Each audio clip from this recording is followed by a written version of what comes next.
No one in USA expected the Beatles to play this song. Look at the crowd's insane reaction. The dressing room at Shea Stadium smelled like sweat and anticipation. August 15, 1965. New York City. The Beatles were about to make history. 55,600 screaming fans waiting outside. The largest concert audience ever assembled. But John Lennon sat in the corner, staring at a piece of paper in his hands. A set list that was about to change everything.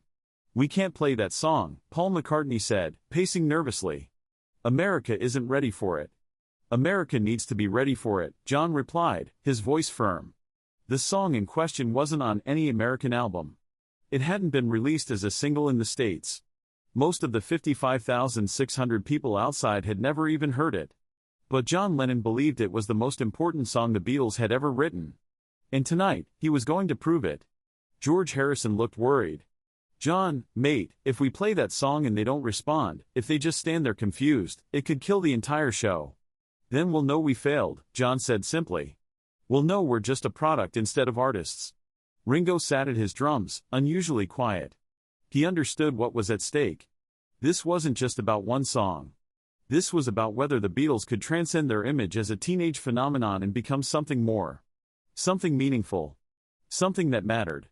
Brian Epstein burst into the dressing room, his face flushed with stress. 5 minutes, boys. And please, stick to the set list we agreed on. The American one. The safe one." John looked at Brian with an expression that was both defiant and determined. "We're musicians, Brian. Not performing seals." "John, please." "We're playing the song," John interrupted. "And if it ends our career in America, then so be it." The walk from the dressing room to the field felt like a march toward destiny. Through concrete corridors. Past security guards who looked at them with a mixture of awe and concern. Toward the roar of 55,600 people who had no idea what they were about to witness. They emerged onto the tiny stage near second base, and the sound hit them like a physical force. Screaming so loud it felt like violence. Not music. Not appreciation. Just noise. John picked up his guitar and looked out at the sea of faces. Thousands upon thousands of American teenagers who thought they knew the Beatles. Who thought they understood what this band was about. Tonight, John was going to show them they were wrong. They launched into Twist and Shout, and the crowd went wild. Then She's a Woman. Then I Feel Fine. All the hits. All the safe choices. All the songs that confirmed America's image of the Beatles as a fun, harmless pop band. But John was just warming up. Halfway through the set, he did something that made Paul's eyes go wide with panic. He stopped playing and walked to the microphone. "Ladies and gentlemen," John said, his Liverpool accent cutting through the screaming. "We're going to do something different now." The crowd quieted slightly, curious. "We're going to play a song that most of you haven't heard before. A song we wrote about something that matters. About something real." Paul looked at George, who looked at Ringo. This was it. The moment of truth. "This song is called Nowhere Man," John announced. And 55,600 Americans held their breath. Chapter 2, When Silence Spoke Louder Than Screaming. The opening notes of Nowhere Man rang out across Shea Stadium. Delicate. Introspective. Nothing like the energetic rock and roll that had come before. He's a real nowhere man. Sitting in his nowhere land. Making all his nowhere plans for nobody. The crowd didn't know how to react. This wasn't She Loves You. This wasn't I Want to Hold Your Hand. This was something else entirely. Something thoughtful. Something that required listening instead of just screaming. For the first 30 seconds, the audience was confused. Some people kept screaming out of habit. Others went quiet, trying to understand what they were hearing. But then something remarkable happened. Hey, before we continue with this incredible story, I need to give you an important warning. Many subscribers have reported that YouTube has removed their subscriptions without notice. Just take a quick look at the red button below to make sure you're still subscribed to the channel. I don't want you to miss any of the exclusive content that's coming up. And while you're there, leave that powerful like, that helps me a lot with the algorithm. Oh, and tell me in the comments, which city are you watching from? I love getting to know every amazing person who is part of this community. Your participation makes all the difference. Let's interact. The screaming began to fade. Not all at once. But gradually, like a wave receding. People were actually listening. Doesn't have a point of view. Knows not where he's going to. Isn't he a bit like you in Chapter 1, the night everything changed? The dressing room at Shea Stadium smelled like sweat and nervous energy. August 15, 1965. New York City. The Beatles were about to perform for 55,600 screaming Americans. The largest concert audience in history. But John Lennon sat in the corner, staring at a piece of paper in his hands. A set list that was about to be torn up. "We can't do it," John said quietly. Paul McCartney looked up from tuning his bass. "Can't do what?" "Play the same bloody songs we always play. I'm tired of it. They're tired of it. We're all just going through the motions." George Harrison nodded in agreement. "Nobody can even hear us over the screaming anyway. What's the point?" Ringo sat at his drum kit, twirling his sticks, saying nothing. But his silence spoke volumes. They were exhausted. Burned out from 2 years of constant touring. 2 years of screaming so loud they couldn't hear their own instruments. 2 years of being treated like products instead of musicians. "I want to play something different," John said suddenly. "Something they won't expect." Paul raised an eyebrow. "Like what?" John looked at his bandmates with an intensity that made them all pay attention. "Yesterday." The room went silent. Yesterday was their newest single. A ballad. Quiet. Intimate. The complete opposite of everything the Beatles were known for in concert. "John, that's a Paul song," George said. "It's acoustic. It's gentle. These people came to hear us rock." "Exactly," John said. "They came expecting one thing. Let's give them something else. Let's remind them, and ourselves, that we're musicians, not just noisemakers." Paul was quiet for a moment, considering. "You really think they'll listen?" "I don't know," John admitted. "But I want to find out if we can make 55,000 Americans actually hear us instead of just scream at us." Brian Epstein, their manager, knocked on the door. "5 minutes, boys. They're ready for you." As they walked through the concrete corridors toward the stage, John pulled Paul aside. "I mean it, Paul. I want to play Yesterday. Right in the middle of the set. When they least expect it." Paul looked at his friend and saw something he hadn't seen in months. Hope. Hope that music could still matter. That connection was still possible. That the Beatles could be more than just a screaming phenomenon. "All right," Paul said. "Let's do it." They emerged onto the field, and the sound hit them like a physical force. 55,600 people screaming at once. Not singing. Not cheering. Just screaming. A wall of noise so loud that John couldn't hear his own guitar when he strummed it. They launched into twist and shout, and immediately everything was wrong. The amplifiers were pathetically inadequate for a venue this size. The vocals were completely lost. The guitars sounded like toys. But they kept playing because that's what you do. You keep going even when everything is falling apart. 3 songs in, John made a decision. He was going to play Yesterday. Right now. Before he lost his nerve. Before the screaming drove him completely insane. He turned to Paul and nodded.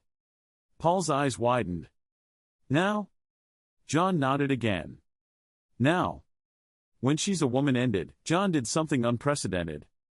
Instead of launching into the next upbeat number, he walked to the microphone. "Hold on, folks," John said, his voice barely audible over the screaming. "We want to try something different."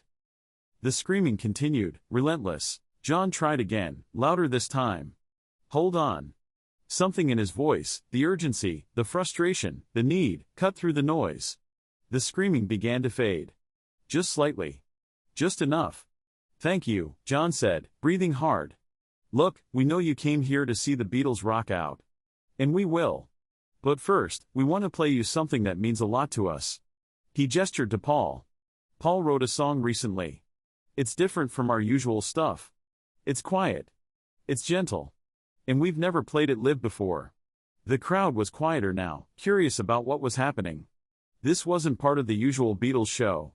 We're going to need you to do something you've never done at a Beatles concert," John continued. "We need you to actually listen." Paul walked to the front of the stage with an acoustic guitar. No electric instruments.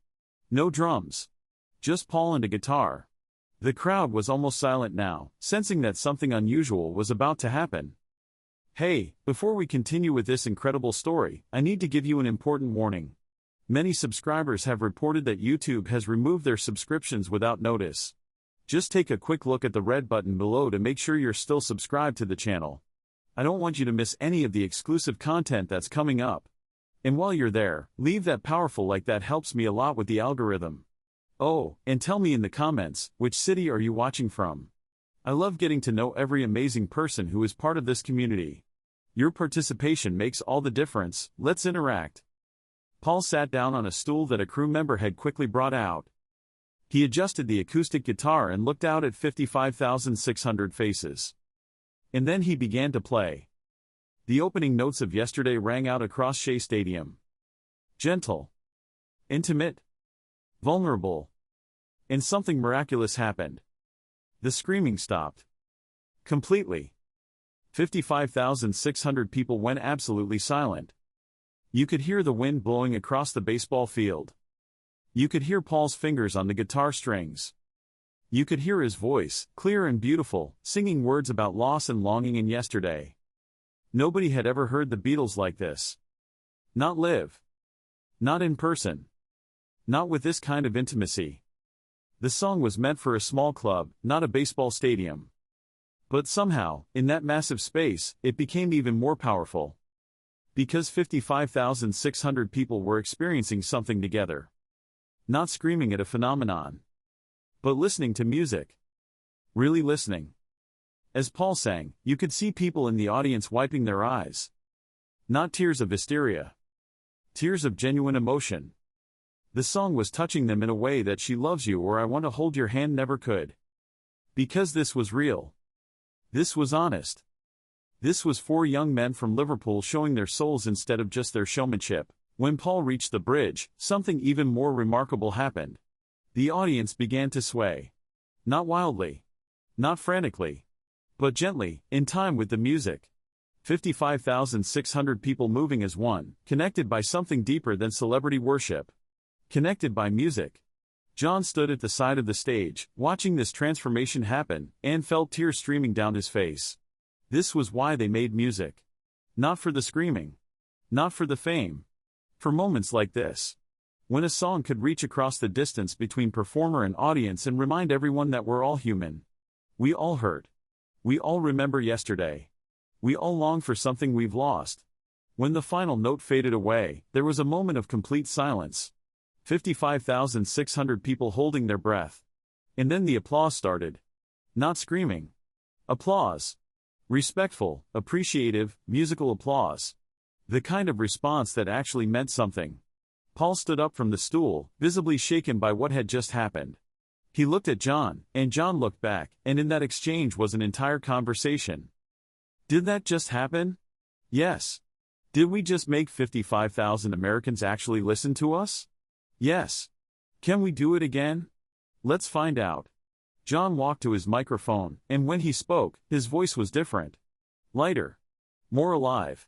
Thank you, he said simply. Thank you for listening. The applause grew louder, but it still wasn't screaming.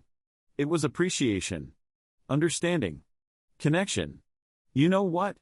John continued. We've been touring for years, playing for millions of people all over the world. But what just happened, that's the first time in a long time that we've actually felt like we're making music instead of just making noise. The crowd responded with more applause. So here's what we're going to do, John said.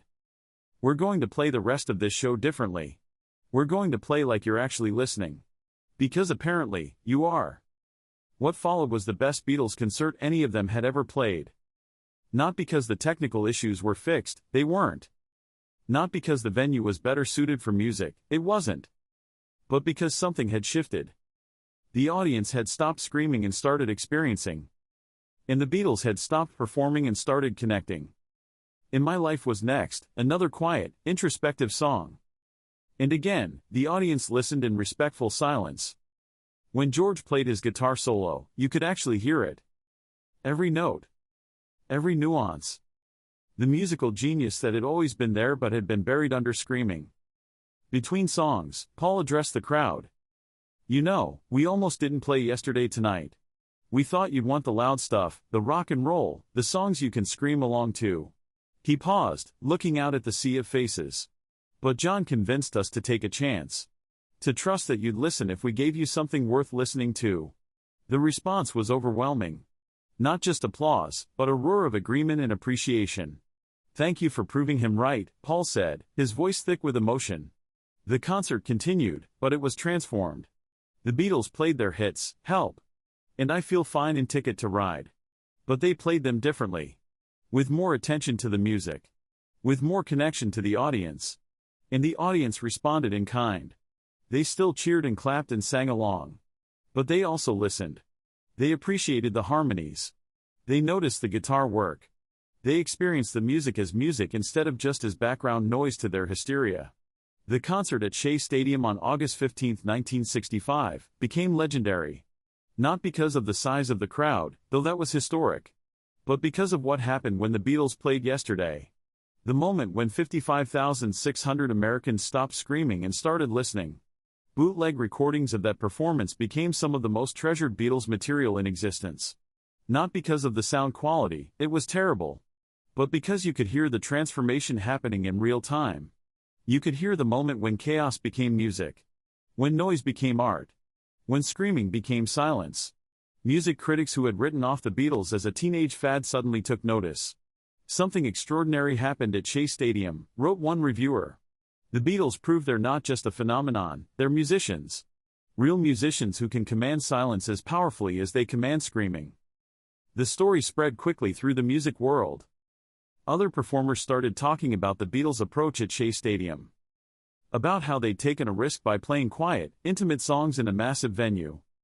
About how they'd trusted their audience to listen. "The Beatles showed us something important that night," Bob Dylan said in an interview months later. "They showed us that you don't have to pander to the crowd.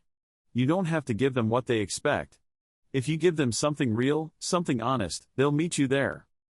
The concert also changed how the Beatles approached their music. They stopped trying to write hits and started writing art.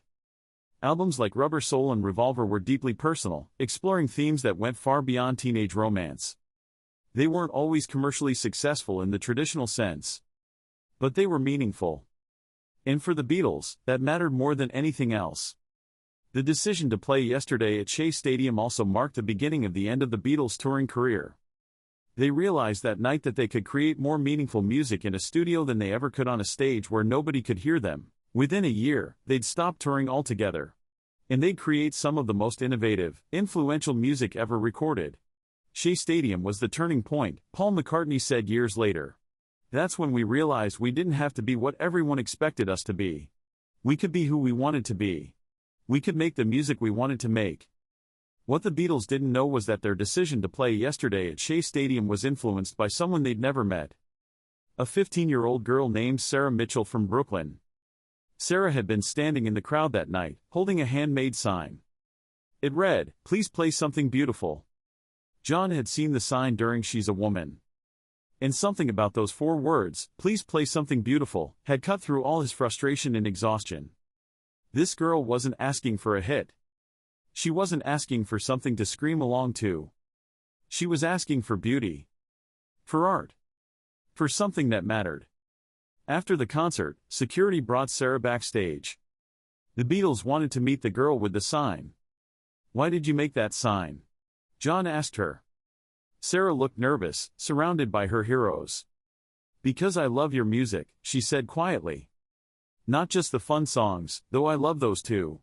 But the beautiful ones. The ones that make me feel something real." She paused, gathering courage. "My mom died last year. And the only thing that helped me get through it was music. Your music. Especially the quiet songs. The ones about loss and memory and hope." Paul felt his throat tighten. "What was your mom's favorite song?" he asked gently. "Yesterday," Sarah said, tears now flowing freely. "She used to play it every morning while she made breakfast. After she died, I couldn't listen to it for months. It hurt too much." She wiped her eyes. "But tonight, when you played it, I could finally hear it again. And instead of just hurting, it also felt healing. Like my mom was there with me, listening too." The Beatles stood in silence, processing what this 15-year-old girl had just told them. "Sarah," John said finally. "You changed our concert tonight. You changed how we think about our music. Thank you." "Me?" Sarah looked confused. "I didn't do anything. You asked us to play something beautiful," Paul said. "And you reminded us that's what we're supposed to be doing. Not just entertaining people, but creating beauty that helps them through difficult times." Sarah became a lifelong friend of the Beatles. They stayed in touch with her throughout her life, sending her advance copies of new albums and inviting her to recording sessions. "Sarah was our conscience," George Harrison said in an interview years later. "Whenever we were tempted to just phone it in, to just give people what they expected, we'd think about Sarah and her sign. Please play something beautiful. That became our standard." The performance of Yesterday at Shea Stadium changed popular music forever. It proved that intimate, personal songs could work in massive venues. That audiences would listen if you gave them something worth listening to. That vulnerability was strength, not weakness. Other performers took notice. Simon and Garfunkel started incorporating quiet, introspective songs into their concerts. The Rolling Stones began experimenting with acoustic numbers in the middle of their electric sets. Even hard rock bands started including ballads, trusting that their audiences would appreciate the dynamic range. The Beatles at Shea Stadium showed us that you don't have to assault your audience with volume to connect with them, said Pete Townsend of The Who. "Sometimes a whisper is more powerful than a scream." The concert also changed how venues approached sound design.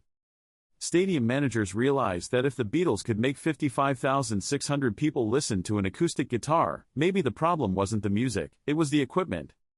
Investments in better sound systems followed. Better acoustics. Better technology. All because the Beatles had proven that people wanted to hear music, not just experience noise. The story of Yesterday at Shea Stadium became a parable in the music industry. It's taught in music business courses as an example of artistic risk-taking. It's cited by performers as inspiration to trust their audiences. And it's remembered by fans as the moment when the Beatles stopped being just a phenomenon and became true artists. Today, over 55 years later, the story of the Beatles playing Yesterday at Shea Stadium is still told.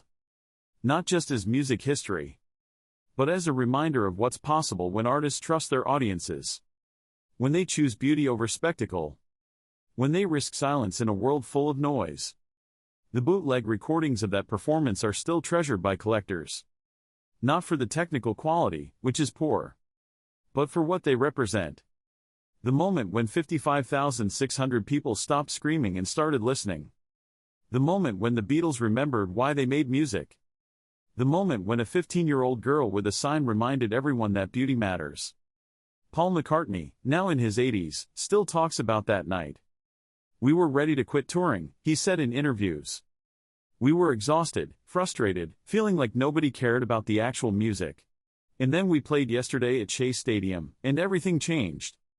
What changed? Interviewers always ask. "We remembered that music isn't about us," Paul says.